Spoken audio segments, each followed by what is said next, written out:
This week, the Helena Lewis and Clark National Forest officially introduced a draft proposal laying out initial plans for wildfire fuel reduction projects. Projects that could cover hundreds of thousands of acres over the next 20 years. MTN senior political reporter Jonathan Ambarian looks at what's behind this forest-wide plan. The Helena Lewis and Clark National Forest covers almost 3 million acres across central Montana, and leaders say much of that forest carries more fuel and more wildfire risk than it should. Historically, on the Helena Lewis and Clark National Forest, about 100,000 acres would have burned every year. If you combine the fuels management work we currently do and the wildfire acres that currently burn, it's less than half of what historically burned.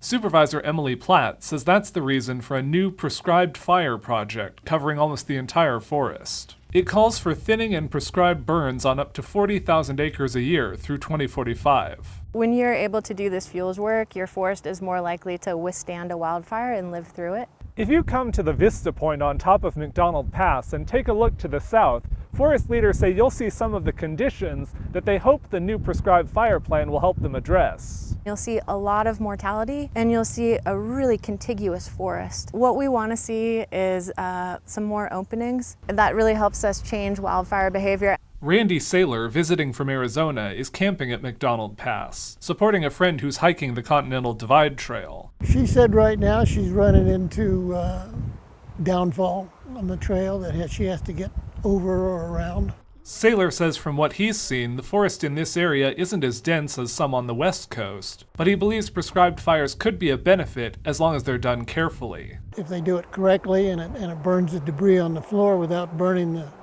the trees, great. While the official project area covers almost the entire national forest, that doesn't mean work's going to be done everywhere. Platt says overall, the work could affect around 17% of the forest. There's a lot of the landscape that remains untouched, and that's fine because you don't have to manage every acre to effectively change how wildfires burn across the landscape. In Helena, Jonathan Ambarian, MTN News.